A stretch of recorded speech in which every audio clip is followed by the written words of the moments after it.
D'où vient le racisme? Saison YMCA Pointe-Saint-Charles est un balado en co-création avec Mégaphone, le Y Pointe-Saint-Charles, l'Observatoire des profilages et l'École de travail social de l'Université de Montréal. Le Y œuvre auprès des jeunes de 12 à 17 ans afin de briser le cycle de la pauvreté par l'éducation. Il repose sur la conviction que chaque jeune et chaque communauté possède une force, une résilience et un potentiel extraordinaire. Ensemble, on réfléchit à la question scientifique, aux croyances, au savoir expérientiel. Bonjour, ici c'est Sophie. Et Anne-Marie, Vous écoutez D'où vient le racisme, épisode d'introduction. Comment c'est un mot scientifique, le racisme? bonne question. Moi, j'ai en premier, mon nom c'est Ahmad. Mon objectif, c'est d'avoir plus de connaissances. Et j'ai choisi celui-là parce que j'aimerais me faciliter à socialiser avec les gens et de parler avec des sujets très intéressants. Moi, mon nom c'est Hidayet et mon objectif c'est d'en apprendre plus à chaque séance. Et j'ai choisi celui-là parce que j'aime avoir plus de connaissances. Et ce qui va m'aider, c'est de participer et écouter. Moi, je voudrais bien savoir la corrélation entre la science et le racisme. Je suis super curieuse de comment que on va découvrir ça, décortiquer ça. Je suis là parce que je suis intervenante. Donc, c'est vrai. Mais maintenant que j'y pense, je suis aussi curieuse de vraiment approfondir mes connaissances sur le sujet. Le rapport entre science et racisme. En fait, quand on dit science, on s'imagine spontanément des savants en sarrau blanc qui font de la boucane en mélangeant des produits chimiques dans des éprouvettes. C'est effectivement un type de science. Ce sont ici des sciences dites formelles. Ces sciences sont faites de déduction. Les recherches sur le racisme, quant à elles, sont du domaine des sciences sociales.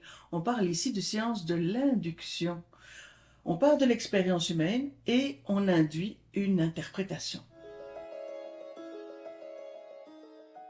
J'ai vu du racisme. Je sais pas si je l'ai dit. C'était ma mère, elle avait une amie et elle habitait comme dans une maison, comme dans une parcelle. Genre, il y avait plusieurs bâtiments. Après, moi, j'allais souvent là-bas chez la meilleure amie de ma mère. Pour aller souvent prendre des choses, comme il disait, va chercher de la tomate, elle va lui donner ce qu'elle a papier. Et un jour, elle m'a envoyé, pardon, il y a une personne blanche, la peau blanche, elle a commencé à me disant qu'on parle dans ton pays, t'es noir, tout ça. Et moi, aujourd'hui, je suis comme traumatisée. J'aime pas aller là-bas. À chaque fois que je viens, il est en train de me crier dessus. Ferme la porte. Il est en train de m'insulter, me critiquer et tout ça. Et j'ai grave peur. Ce récit spontané, c'est celui de Milka. Elle s'est jointe en groupe avec un peu de retard et beaucoup de choses à dire. Moi, au fond, je comprends pas le racisme. En fait, je comprends pas la définition de racisme.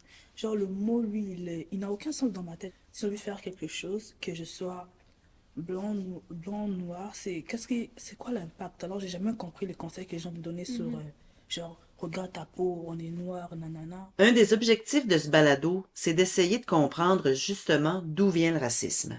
On a posé la question aux jeunes, ils nous partagent ce qu'ils et elles en pensent. C'est soit ils ont un manque d'affection ou ils ont juste comme une rage envers les gens. Les gens qui sont toujours racistes envers les gens, ils ont peut-être une raison, c'est comme personnelle.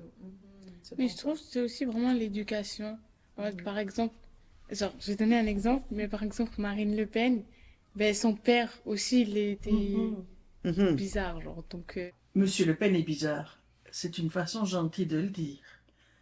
La littérature scientifique définit le racisme individuel comme une forme de racisme qui se base sur des préjugés.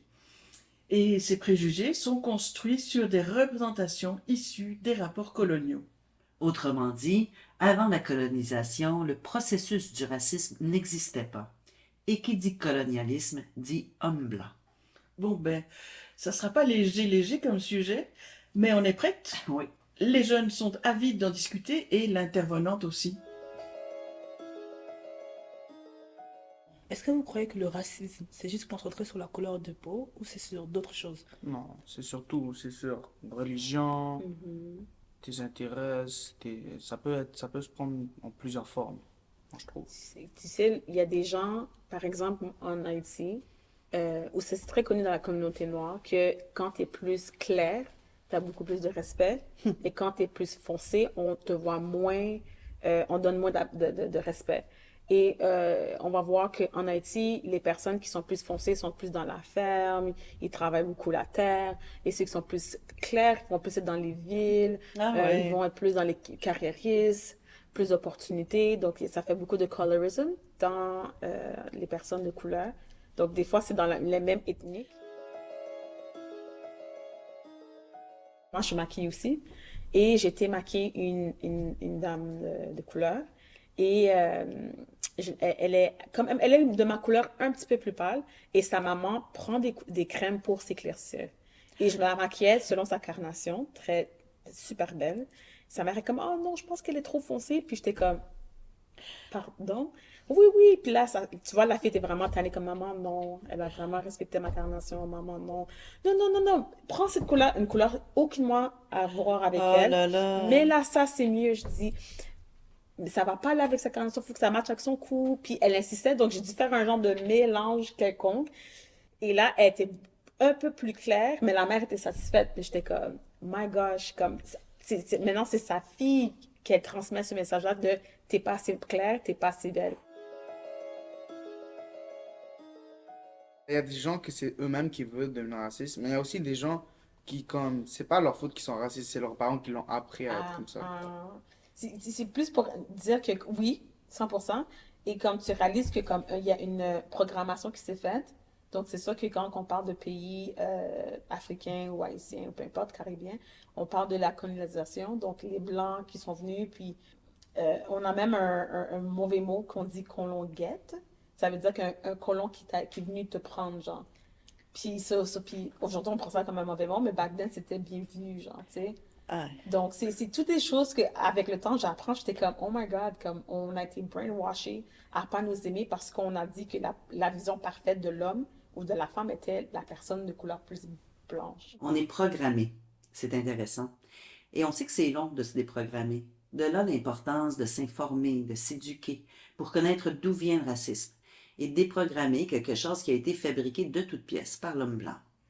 Mieux connaître pour avoir moins peur. On écoute Milka, qui est arrivée du Congo à l'âge de 10 ans. C'était il y a 2 ans de cela. J'avais des cousins qui me disaient toujours, genre, fais attention là-bas, là-bas c'est le pays des Blancs, là-bas c'est pas ton pays, genre, et tout ça. Et quand je suis arrivée ici, j'avais peur, je t'ai dit, non, quand je suis arrivée ici, j'avais grave peur des Blancs, tout ça. Des personnes blanches, j'avais toujours peur, genre, même devant ma prof, et quand elle s'avançait, parce que je parlais de la voix basse, quand elle s'avançait pour me dire, qu'est-ce que tu veux, là, j'avais tellement envie de pleurer, je croyais qu'elle allait genre me prendre et m'enfermer dans une cage, genre. Les Américains, ils sont connus pour extrapoler, genre, une ethnicité, genre. Tu sais, ils vont beaucoup dessiner, les Blacks comme, c'est quoi, pauvres. Les Latinos comme des gens qui travaillent comme vraiment trop. Les Arabes comme des personnes terroristes. Mais le blanc, le sauveur. Tu sais, dans le film américain, c'est toujours l'Américain qui vient, genre, tout égraffigné, plein de sang, puis il a sauvé tout le monde, genre. Mais ce sera pas le noir l'héros, ce sera pas l'arabe l'héros, ce sera pas le latino l'héros. C'est maintenant qu'on voit quand même un peu ça dans les super-héros, ça commence, puis même là, Ça commence, mais c'est... ça fait plein de tensions, genre. Comme dans les horreurs. Dans les horreurs, c'est toujours soit le noir ou l'arabe ou quelque chose qui meurt en Qui premier. meurt en premier. Oui. Puis Oui. c'est le blanc qui trouve la solution. Puis Ouais. c'est comme on a ce syndrome de super-héros chez le blanc qu'on est, comme on est, we're exposed to. Oui. Right? And then c'est comme, it is what it is, puis tu l'acceptes, puis it's thrown down your throat. Et là, t'es comme, well, is there someone like me? On existait avant le racisme. Il y avait des royautés en Afrique, il y a des royautés sur les pays musulmans. Il y avait tout un royaume avant qui avait l'Europe ou quoi que ce soit, ou l'Europe ou les États-Unis. Puis c'est comme si que tout a été effacé, puis on a commencé de dire voilà l'histoire. Mais non, il y a des rois et des reines avant. Puis on dominait après dire tous ces endroits-là jusqu'à temps qu'il y a une whatever, tu sais. Donc je trouve que l'histoire est mal racontée. Elle est racontée à un point qui est avantageux. Tandis que la vraie vérité, c'est que l'Éthiopie est un pays qui a jamais été dominé. La table est mise pour notre balado D'où vient le racisme. On se retrouve au prochain épisode où on fera la connaissance de Sophie Ami-Sultan, chercheuse et sociologue clinicienne à l'Université de Montréal. Sophie saura certainement nous donner l'heure juste quant à l'histoire du racisme, défaire nos préjugés et déconstruire nos croyances. Merci Milka, Hidayet et Ahmad d'être venus à notre rencontre en cette journée pédagogique. Merci aussi à Edwidge qui accompagnait le groupe aujourd'hui. J'ai l'impression au fond de moi que si je connaissais cette histoire-là, ça allait créer quelque chose en moi. Soit une douleur, soit une colère, soit un chagrin. Et j'ai juste pas envie de connaître cette histoire-là. C'est comme me ramener dans un passé alors que je suis dans le présent. Ce que je retiens aujourd'hui, c'est que le racisme peut avoir beaucoup de points de vue différents. J'ai hâte d'entendre le vécu des jeunes, puis les voir s'exprimer sur ce sujet-là, parce que je trouve qu'on parle de beaucoup de choses, mais je pense que le racisme, c'est comme, on fait pas vraiment... Attention. On n'y parle pas comme direct.